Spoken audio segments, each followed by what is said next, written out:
Massive political questions are staring us down as the next election is on the horizon. Now, one of the most salient conversations facing us is around Christian nationalism. I am joined today by Dr. Andrew Whitehead, author of the book, Taking America Back for God. Now, this book, which is based on his research, has become the gold standard when it comes to questions on Christian nationalism. Now, I highly recommend that you pick up a copy and check it out. Dr. Whitehead, welcome to the show. Thank you so much for having me. I'm glad to be here. Well, I appreciate our mutual friend Tim connecting us and us just to have a chance to have this conversation. Now, what I want to do in this conversation is I want to put on my Christian nationalist hat and I want to pop the hood and look at what is going on inside the book and your research. Now, I want to learn the philosophy underneath Christian nationalism and your motivations for writing the book. So with my Christian nationalist hat on, I'm going to ask some direct questions geared towards a deeper and more useful framework to understand your book. Does that sound fair enough? That sounds great. Let's go. Okay, fantastic. Well, one of the places that I love to start is just with a definition and kind of unpacking those different definitions. There's lots of definitions out there of Christian nationalism, but I wanted to kind of outline maybe three and then get some of your thoughts on the differences in your definition.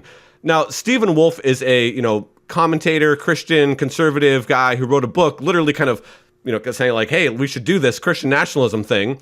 And so Stephen Wolfe says that Christian nationalism is the orientation of the way of life towards Christian things. Now, what I'm going to do is I'm going to put the rest of his definition on the screen for people to check it out. I'm not going to read the whole entire thing. So I'm going to do that now.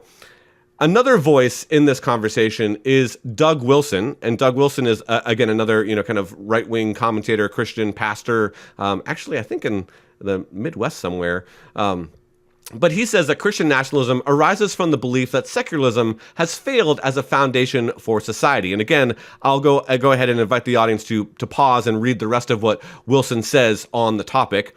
And lastly, I'm going to read your definition. So this is from your book. Your definition says Christian nationalism is a political movement couched in religious language. Their ultimate goal is earthly power, control over people, and issues that they don't like, which is the exact opposite of what the Gospels teach us. Now, I love this next part. He said, Jesus came as a suffering servant who gave his life for all of us, whether we're rich, poor, gay, straight, black, white, brown, or of any culture, any creed, or any language. And I've seen you kind of add these other four elements of strong moral traditionalism, the element of being comfortable with authoritarianism and social control. The third element is the desire for strict boundaries around national identity and civic participation.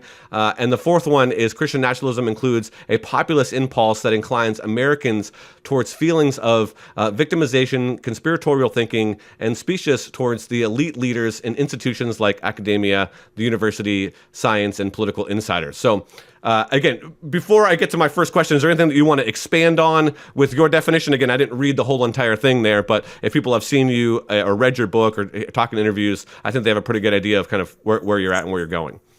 Yeah, I think so. Okay. So my first question is, kind of given the multiplicity of definitions, particularly, Wolfe's and Wilson's, why is your definition superior to these other definitions that are out there? Yeah, well, I think, in one way, the reason why I think that definition that I've come up with, but working alongside too some other social scientists, so I want to give credit. Sam Perry has done a lot of work. We wrote the first book together, and he has another book out with Phil Gorski. We've partnered on a lot of different things. And other folks too that I'm working alongside or reading their work. And the reason why I think the definition that I've come to and put forward in my new book and that we talk about in Taking America Back for God is ideal is that it's empirically grounded, right? So as social scientists, we're gathering data across the American population, measuring Christian nationalism, and we find that over and over, these are kind of the cultural contours around what this is. And those different elements that I talk about that you highlighted, we find evidence over and over that these are a part of this cultural framework of Christian nationalism. So when we're talking about the Christian nationalism, it isn't just this idea of, historic Orthodox Christian beliefs like Jesus is the Son of God, and that heaven exists, and that there are three parts, right, to the Trinity, and all of these types of things. It's that it brings with it this extra cultural baggage. And where do I get that from? Well, it's from these surveys. And so empirically, we see that this is what Christian nationalism is.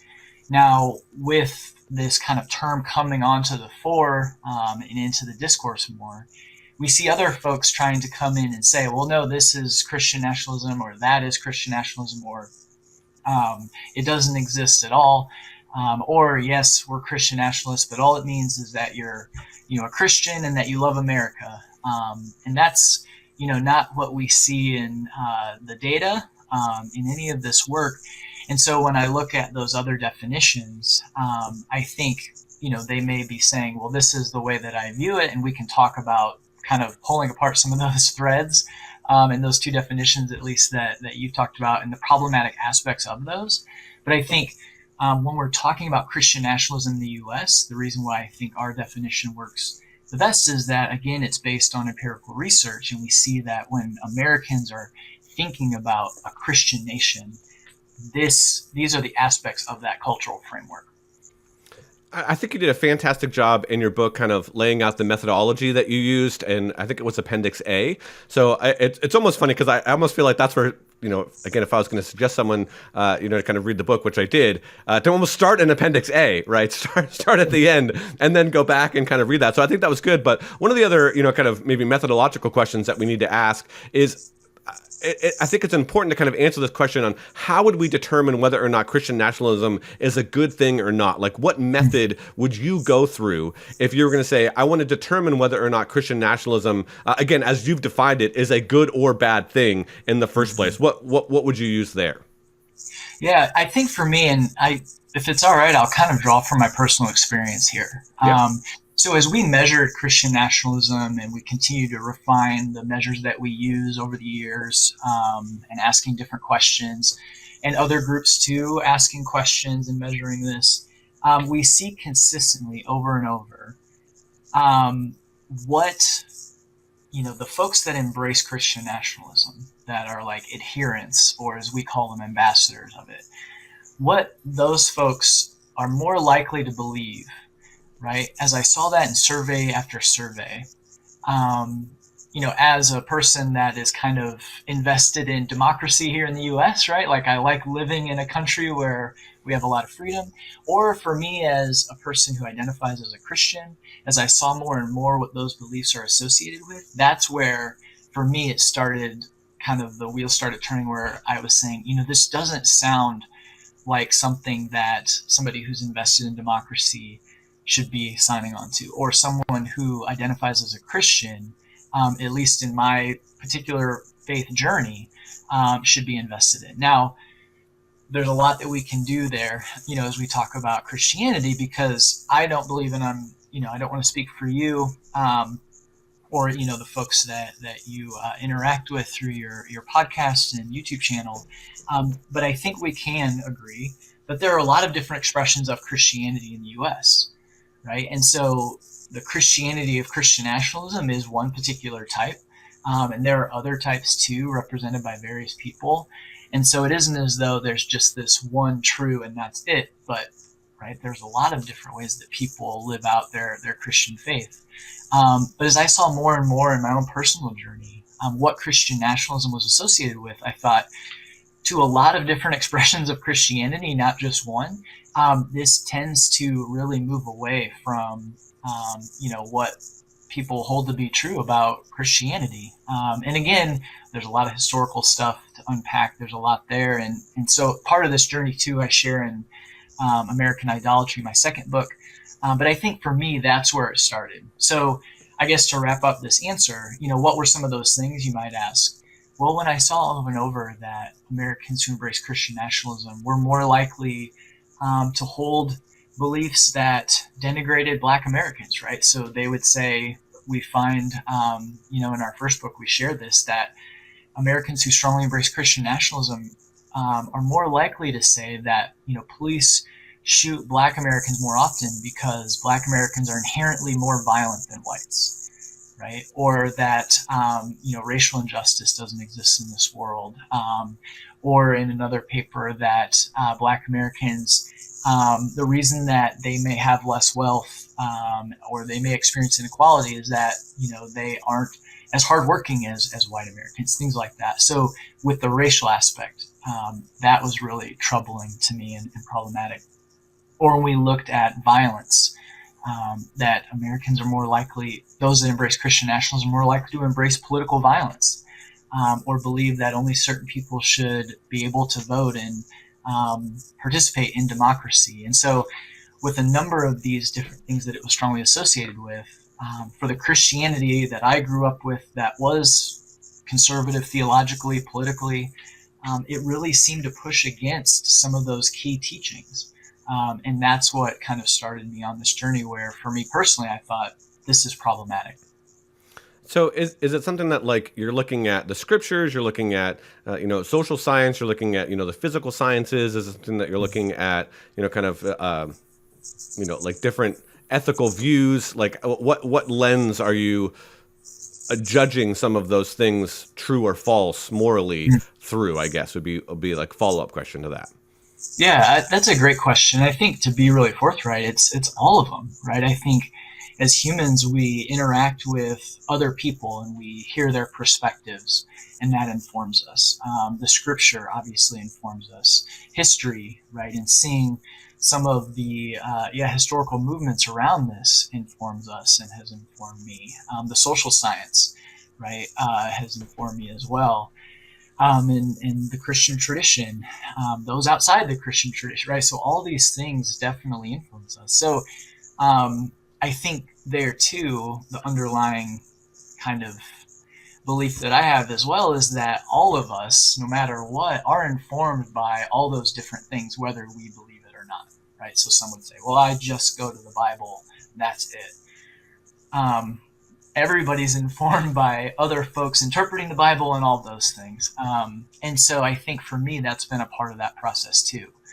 And so, yeah, I think all that has played a role in my journey, and I see too for how others it plays a role. And I think, thinking through that carefully and looking at that journey that we're all on essentially, kind of helps, at least for me, think through, what's coming next, what's coming forward, or where should I be moving, right? And being informed by, again, beliefs about what Jesus came to do, and, the Christian faith, that has been with us in these various kind of expressions throughout history.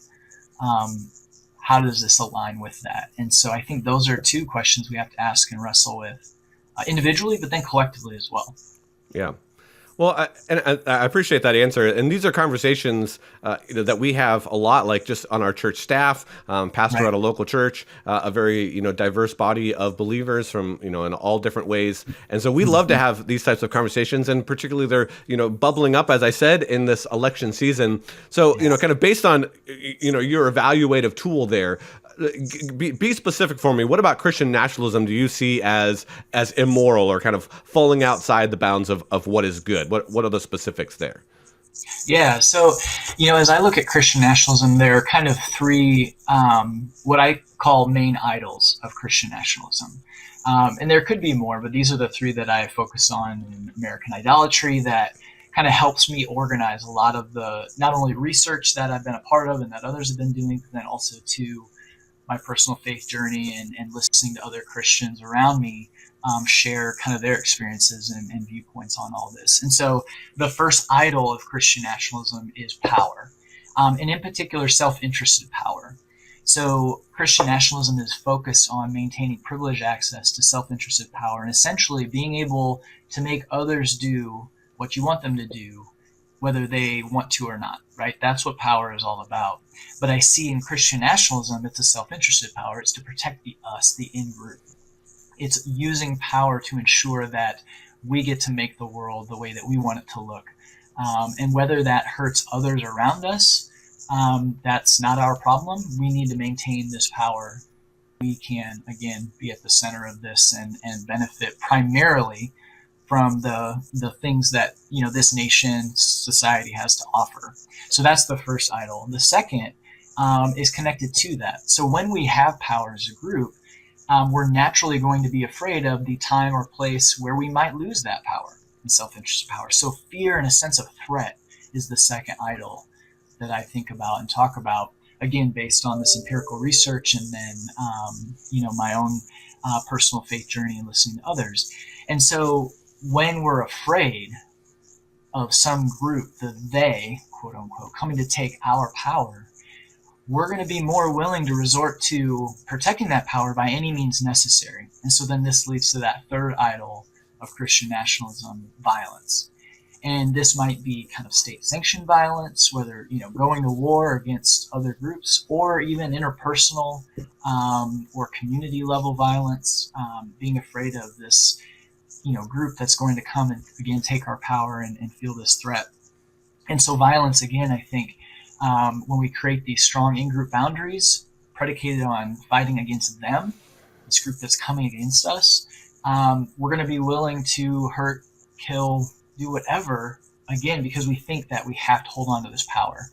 So with those three idols, this is where I think the gospel of Jesus continually points us in a different direction, that it isn't about self-interested power, and maybe we can unpack this a little bit more going forward, but it's about the use of power in order to serve and benefit those around us, that we can all flourish, right? That we can seek the common good for everyone. It isn't just about using power to benefit us and ourselves, but to benefit others as well.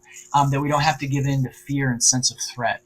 That if we trust God, and that is truly, and God is truly the center of what we're all about, what we're going to do, then we can set aside, again, this desire for self-interested power, because we know that God is going to be there to take care of us. So we don't have to feel threatened by other groups or have this fear that something's being taken away from us. And if we can set aside those two, then violence, I think, too, setting that aside is key, because, again, the Bible teaches we all bear the image of God. And so to enact violence on others, and again, there's a whole Christian tradition that I don't solve, right, with just war theory and all these other things. I'm not here to kind of give the final answer there, but I think Christians should be wrestling with, at least, this idea of when and how do we rely on violence, and should we? And there are many people that do subscribe to a just war theory that are very careful with that, and so I appreciate that. I think I probably tend more towards the other way, where I just don't know when it ever is useful to enact violence. And so, again, as we embrace the gospel, I think the life and teachings of Jesus and our historic Christian tradition pushes against these three idols of power, fear, and violence. Well, I think that's great. And so I guess one of the things, again, with my Christian nationalist hat on, does that also apply to people that tend to be on the left side of the aisle? Because a lot of the stuff that was in the book particularly seem to be things that are coming out of the conservative right. Things like traditional gender and sexuality. Things like being pro-life or being against abortion. The taking of the human life in the womb, and things like border or whatnot. But what I didn't necessarily see in the book, and I think those three things I would agree with you on, but I see people on the other side of, I would say I see people on both sides of the political aisle having that same thing, maligning their political opponents to be able to stay in power, using the threat of the end of the world if we don't do something with climate change and, end capitalism now, because they're all these greedy people, that they're going to put people in concentration camps or, re-enslave people or whatnot. So do you see both that? Do you see that on both sides of the aisle as well? And if you do, it seemed like that was missing in some of the books. So how would you respond to something like that? Yeah, so I think there's a number of things at work here. This idea of using fear to motivate people is not just on one side, right? Like you can watch like any news channels from across the spectrum, and you'll see similar things at work in that sense. So I do think, in my own life or in others, really having to be careful and clear about, how are we being formed? right? To see our neighbors. How are we being formed? And how is fear and sense of threat playing into that? Now, I will say that I don't think it's just a clear both sides are at fault type story. Because while some of these similar things are at work, across the political spectrum regarding fear and sense of threat, I do think that there are deeper issues and cultural issues that I focus on and that others focus on with Christian nationalism, because we don't see at this point a similar kind of effect, right, and things taking place on the political left or the religious left, let's say. Now, are there aspects that more conservative theologically, politically Christians feel threatened by and want to see take place? Sure, I think that's there. That isn't necessarily the work that I do in these books, and I think at this point it's kind of focusing on this problem at hand. Can't fix or focus on all of them, so that is one reason why. But I think that at this point, with the threats that we've seen, like on January 6th, that's a real thing, and we don't necessarily see similar stuff taking place there. Now, I'll kind of end this thought with one last data point. The Public Religion Research Institute, PRRI, over the last couple of years, they've asked some survey questions tracking Christian nationalism, looking at political violence, and they did find that there was an increase, I think it was over a year, of embrace of political violence across all political stripes, right? And so it was higher for the politically conservative, so I think that's key. But on the far political left too, there were statistically significant, still a minority, but statistically significant rise. And so I think that should worry us too, all across the political spectrum, no matter who we are as Americans, right? No matter what it is, this idea that the peaceful transfer of power or questioning our election systems, that type of thing, we should push back against that no matter where we're at.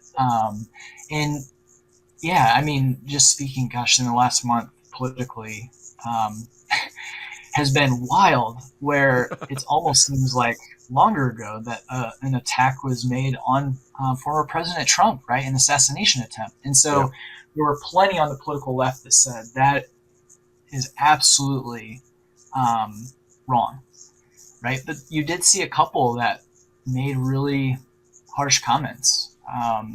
And so, again, it isn't as though it just doesn't exist, but I do think that when we're looking at the scale of the problem, for me right now, I think, focusing on, for Christians and mostly politically conservative Christians and embracing Christian nationalism, I think that's the issue that I'm kind of focusing on.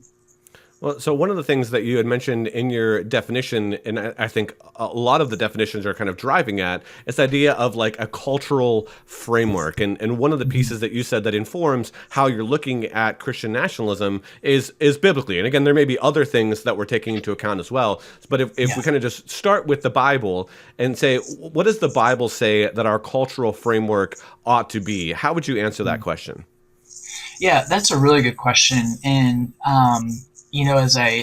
as I worked through this and kind of told my story of, researching this as a social scientist, and then also my personal faith journey and kind of melding those two together, as I try to think through, well, exactly how does Christian nationalism, in my view, threaten the gospel or, push back against the gospel. And so, having to lay out, well, then what is the gospel? And what I've come to see, throughout and kind of being, informed by various Christian traditions and thinkers, is that the gospel, while it is personal, what it means for someone in relation to God, it also is collective. It has something to say about how we interact with our world, and what type of world is available here. That it isn't just about when I die going to heaven, but that when Jesus taught us to pray, he's saying, may your kingdom come on earth, right? And there's something about the here and now in that. And so For me, when I look at Christian nationalism, and I think about, yeah, the gospel and how it pushes back against that, I see over and over again this desire for power and self-interested power, really putting at risk and kind of pushing back against a common good and flourishing where all have access to, what were in our founding some of the really key aspirations, right, of life, liberty, and the pursuit of happiness. Now, I don't think those are the end for Christians, but as we're talking about, as Americans, who has access to that, who is able to do that, and then as Christians to live at peace and to flourish, in that the kingdom of God is about all of us being able to have what we need, and not seeing it as a zero-sum game where I need more, so they must have less, but that I can have enough, and so can they, and we can all have enough. And so these are some of the things that are informing for me how I view not only what Christianity is about with the common good and flourishing, but also then too how Christian nationalism, I think, over and again pushes back against that. Will say that, yeah, you have to protect you and yours in this life, and that's at the top. Whereas I think Jesus came in kind of the example of his life, had more to say about what we're willing to give up, or that he came that all may have life and flourish. Well, again, a lot of that, just resonates. I'm again remaining with my Christian nationalist hat on here. And if anyone wants to know, they can go back and check out the episode I did with Tim Whitaker on whether or not Tim, is a Christian nationalist. And I think unequivocally the answer was no. But you can watch that episode and decide for yourself. So I just want people to realize that as I'm asking some of these questions, I'm trying to do it from a certain perspective of people that I see and talk to and interact with a lot. But one of these most consistent questions I think that I get in this is, what is the difference between Christians voting their values like everyone else does? Everyone votes their values when they go to the voting box. They're voting, even if their value is something that we disagree with, something that Andrew and I might disagree with, right? They're voting their values. They want to see that enacted in law for whatever reason, right?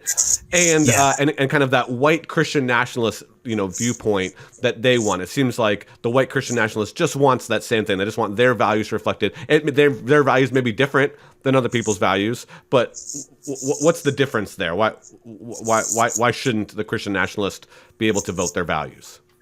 Yeah, this is a key question, and I appreciate you asking it. So for me, should Americans who strongly embrace Christian nationalism and may have a very different view of the world and what the world should look like, our nation should look like, should they have access to the vote? Should they be able to participate in democracy? Yes, unequivocally, right? They have as much of a right to participate in democracy in this country as I do or anyone else. So I've never said they shouldn't, never will say they shouldn't. But I think the key difference here, when we're looking at, for me, what I want to do, as a person who identifies as a Christian and what the gospel means, I go and I vote my values just like everyone else.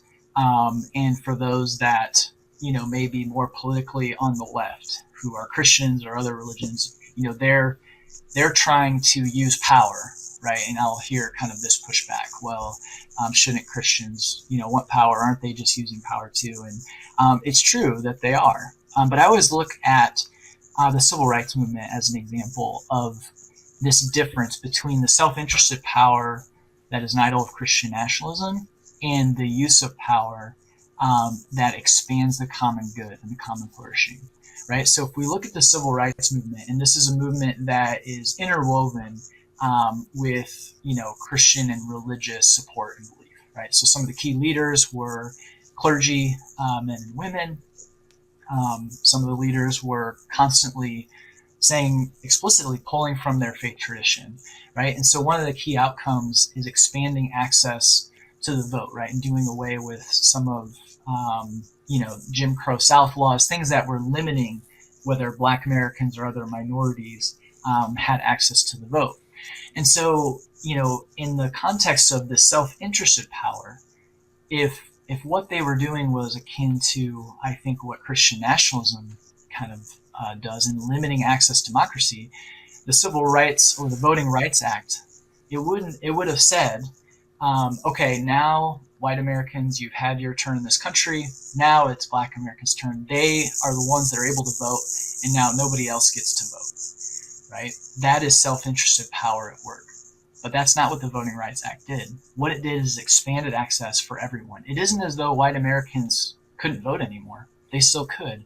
But now other folks who had been marginalized, limiting their access to the vote, now they have access. And so it's opening up this idea, this common access to democracy, the seeing of the common good, everybody being able to play a part in a role.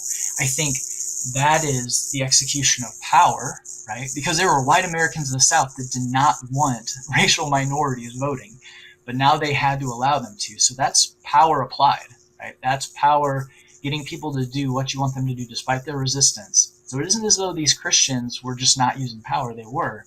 But how we use power, is it to expand access, to expand the common good in America, expanding those that have the opportunity to play a part? Or as we look at America's role in the world, are we using power in order to expand flourishing? That's, I think, the common and key difference. And so it isn't as though we don't bring our faith into the voting box. We do. But I think with Christian nationalism, it's constantly to kind of close the aperture of who's going to benefit, and me and us, that's who gets to.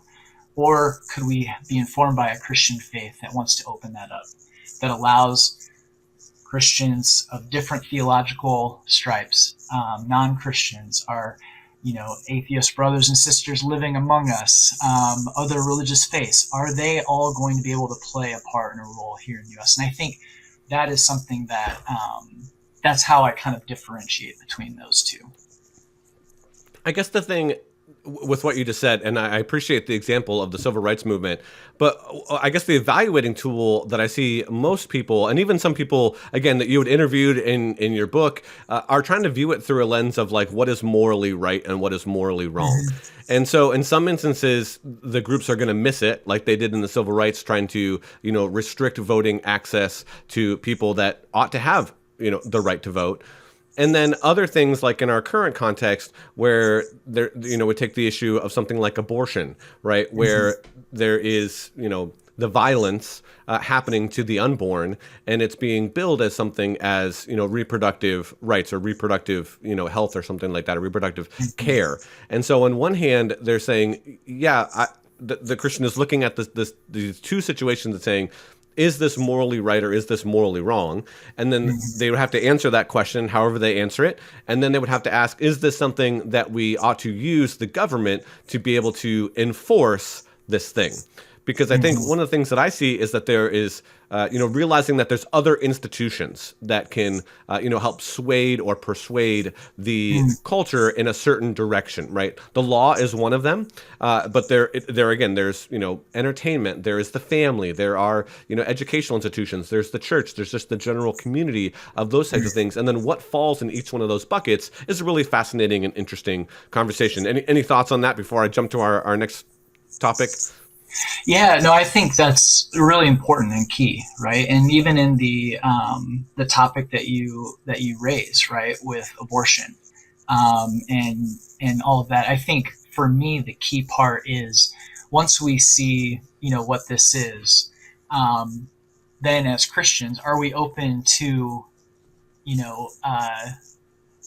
kind of like data informed avenues through which we can do the most good? And whether, as we look at, outlawing abortion, does that serve or harm a population as a whole?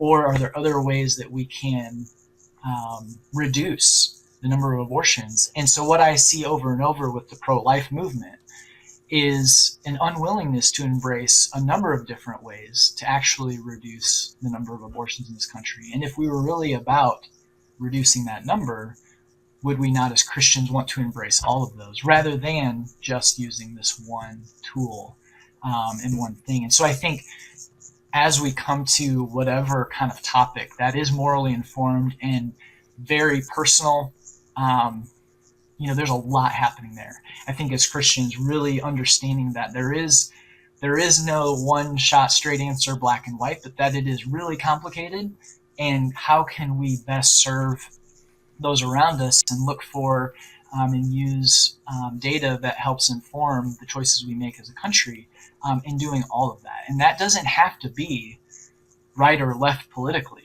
right? Right. Now, it tends to be in this country, and we've kind of been pigeonholed. And I think that's the real danger is that, I've had a point in my life where, when I voted for president, it was just this one topic, right? It was this abortion. That was it. Like, I took nothing else into account. And I think that's what really gets dangerous in the fact that we're not opening or open to the ways that we can make sure that we're serving all the different people that are a part of this discussion, instead of just allowing a political party to say, well, if you do this, then you're Christian. If you don't do this, you're not. I think that's where, man, it just created so much harm for a lot of different groups. Yeah. Well, let's jump to our next topic, and this is again one of the cordial conversation here. So I'm just trying to point out something that I saw in your book that I thought was interesting and just get your response on it. So again, this is quoting from your book. You said in mid-2015, Trump's favorability rating amongst white evangelicals hovered between 39 and 49%. But then you go on to say that white evangelical support for Trump seemed completely impervious to any new revelations about his moral character. And I see an inconsistency there, and let me explain what I think I see that is, and then you can respond to that, is that it wasn't even a majority of Christians that were supporting Trump at that time. Again, as low as 39%. There were other people that were in the race, Ted Cruz, Jeb Bush, and several others at the time that were getting significant amount of support. And so there wasn't this overwhelming, unashamedly support for Trump, and people did have lots of reasons not to support Trump in, early 2015.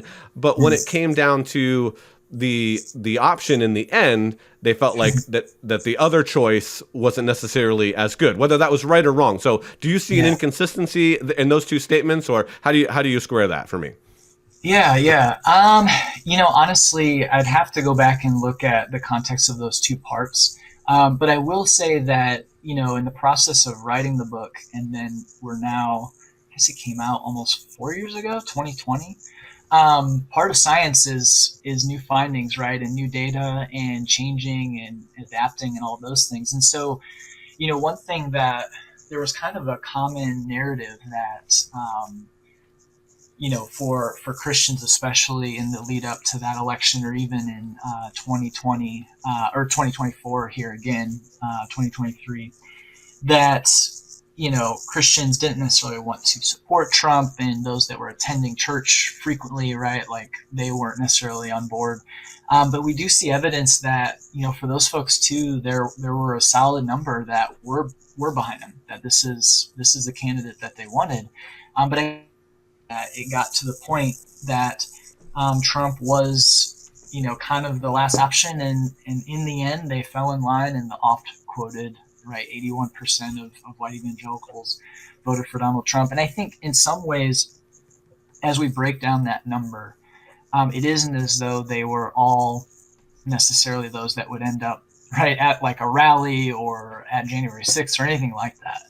But that they had two options, and this is the one that they came to. And it might have been like we were just talking about, that, the narrative of you have to vote for this one political party or else you are not pro-life. That what I think is a false narrative, but that's what we've been hearing for decades and decades. There's a number of them that did that. It's not as though they wanted necessarily always for Trump, but they were willing to get behind that. And so, as we look at that support over time, it hasn't necessarily wavered either since then. And so whether at that point in 2015 there was, more kind of trepidation with Trump, and we see that in some of the leaders like Al Mohler, he came out against, wanting to see Trump as the nominee, other Christian leaders as well, but they ended up coming around. And so some of that is due to our two-party system. Others is part of that narrative that there are Americans, and I, know folks like this, and I was probably one of these too, and at some point in my life, that just can't even imagine not voting Republican and still saying that I'm a Christian, right? And it's gotten to that point. And so I think some of that is part of it too, where, yeah, folks feel like they have to vote in one particular way or their faith is in danger. I don't know. That's something that for me, I just really is really sad, right? That folks would have to believe that. I think as Christians, whether we're pastors or others, being able to say like your eternity is not at stake with this vote. Um, it seems kind of wild just to even say it, but like for folks to know that.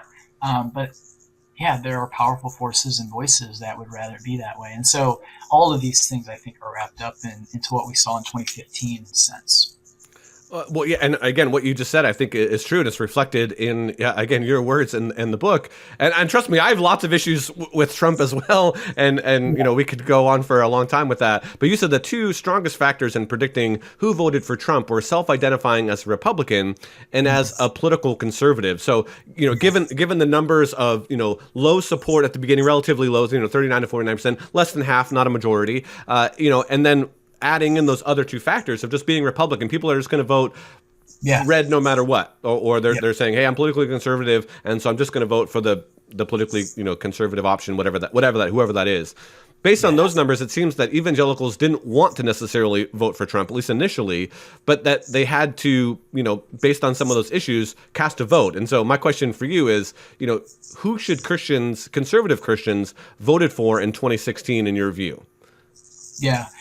Well, I mean, gosh, looking back, yeah, I mean, almost, it's tough to say, right? Like, there was a primary, there were like 12 people, right? And it just slowly got whittled down to where it was just down to that. And so, if evangelical Christians really were in force in saying, like, no, this guy is just too outside, he wouldn't have won. But he did.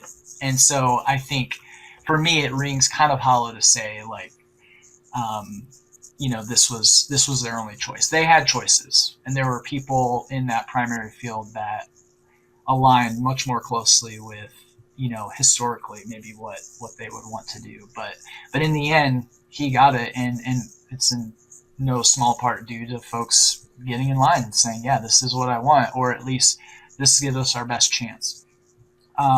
So who should they have voted for? Um, yeah, I think the broader question for me, or the thing that I want to see, is that there to have a conservatism, right, in a party that is focused on that. I think we need to, and I would say probably more, political parties that are healthy, right, institutions, and providing different avenues through which Americans can talk about deep, really important issues and visions of the country, and coming together and having to figure this out, right? And part of that is compromise. And with two parties, it becomes really difficult to do that.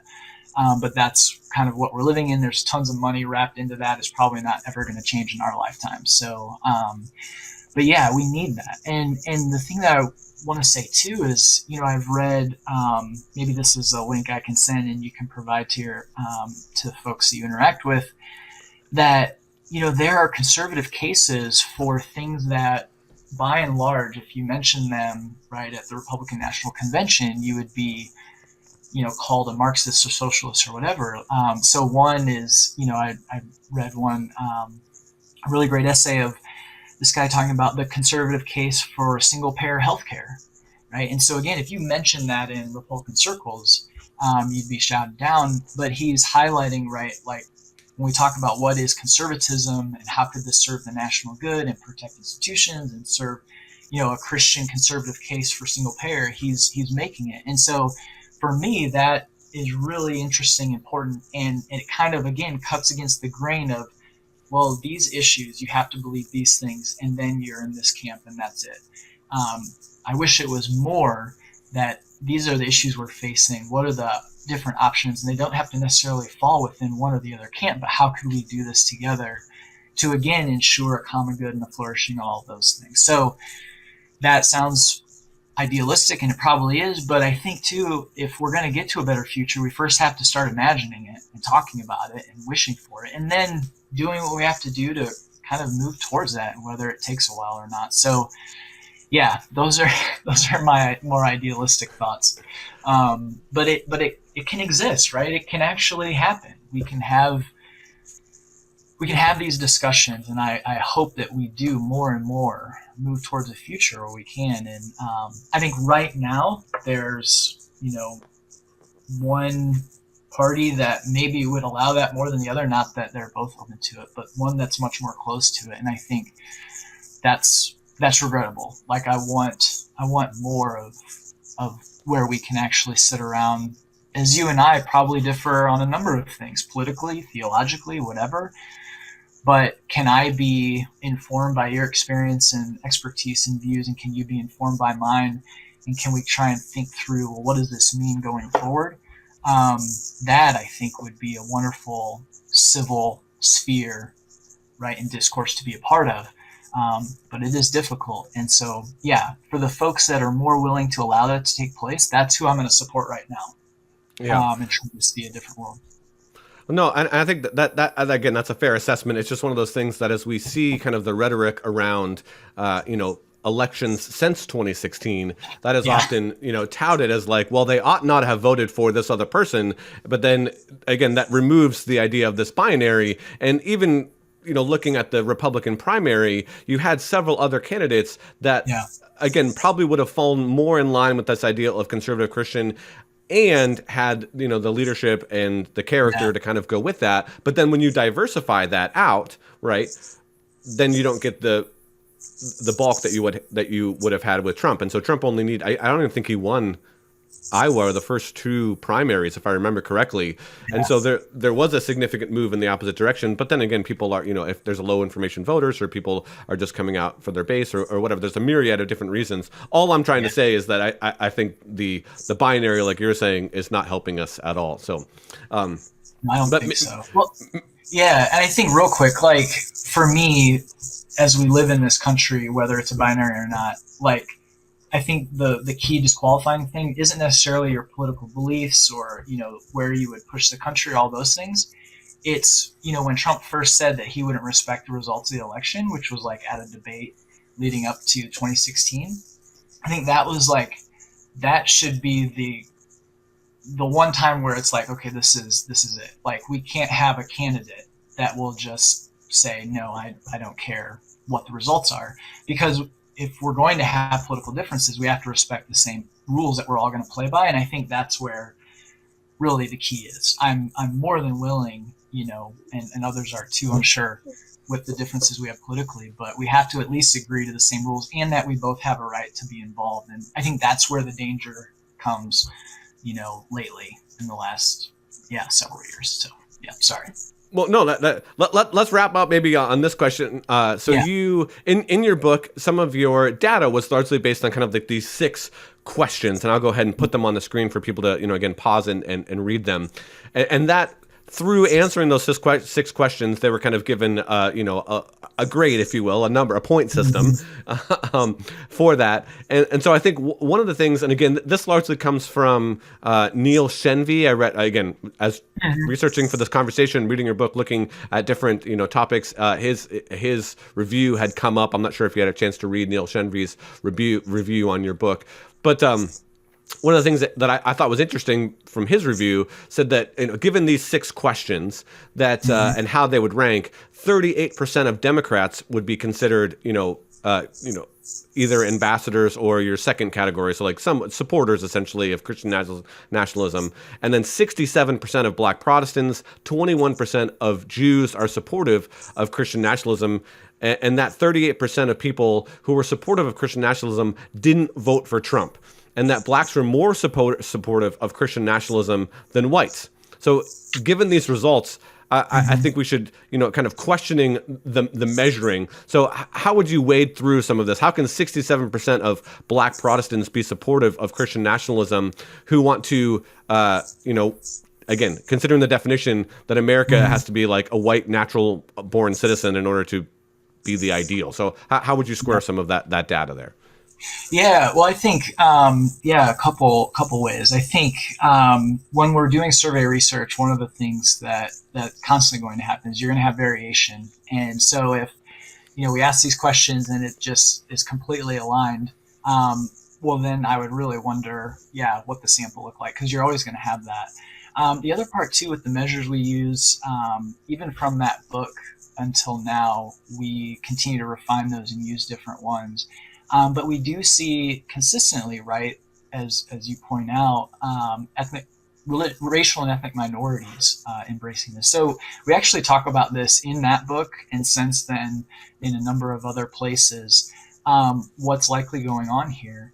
And so we're looking at, for Black Americans embracing some of these questions, we say in the, I believe it's in the conclusion, I don't know the page number off the top of my head, but when they're interpreting these measures, they're likely viewing it in kind of through the lens of their own social and historical experiences. So for Black Americans in the U.S., they've had a very different experience than white Americans, and so when they talk about or think about America being a Christian nation, living up to its Christian ideals, they're going to see that in terms of wanting a greater racial equity, right? And that it isn't just a country that benefits a certain racial or ethnic group, which in the U.S. has been white Americans overall. And so there's a long history of this when we look at Frederick Douglass to Martin Luther King Jr., or even today with William Barber. These are all Christian religious Black Americans who are saying, hey, if this is a Christian nation, we need to live up to these Christian ideals of, reducing poverty and allowing racial minorities to take part. And so when they look at our questions, of Christian nationalism, that will likely push them in a different direction on some of these issues than for white Americans. So we see this over and over, right? So when we look at white Americans who are ambassadors of Christian nationalism, let's say, and compare them to Black Americans who are ambassadors of Christian nationalism, and we ask them about, for one, racial justice issues, right, or why there's racial inequality, they go in distinct directions, right, completely opposite directions. So they all, might embrace this idea of a Christian nation, but interpreted through the lens of their social location and history, it leads them to very different ends. And so I think that is a key part of this. So it isn't as though this is some, massive weakness in the measures, but it means that this cultural framework is operating like we would expect, where who you are and what you've experienced and the groups you're a part of, that changes kind of the lens through which you see and experience your social world. And there's a paper that just came out, within the last month or two, by Brooklyn Walker, where she was looking at Black Americans who embrace Christian nationalism, and she finds through kind of a survey experiment that she does that for racial minorities or for Black Americans, embracing this cultural framework is one way for them to kind of identify themselves as truly American, right? So this idea of a Christian nation is so central to how we understand ourselves. For those that feel like they're kind of on the outsides or marginalized within this country, it's one way for them to signal their true Americanness. So I think all those things are playing a role in that, which, again, we talk about in the book a little bit. And then since then, we've continued to explore it, and others have done really great work to help us kind of make sense of what's going on here. Well, Dr. Whitehead, thank you so much for the conversation, and appreciate you, taking some, maybe hard hitting. I don't know if it's hard hitting or not, but some poignant questions, regards to your book and your perspective on Christian nationalism. So I appreciate your time. Yeah, no, thank you so much, and love the conversation. Appreciate it, and yeah, just to affirming that, I'm grateful that we're all on this journey together, and let's continue on towards a greater good for all. Sweet.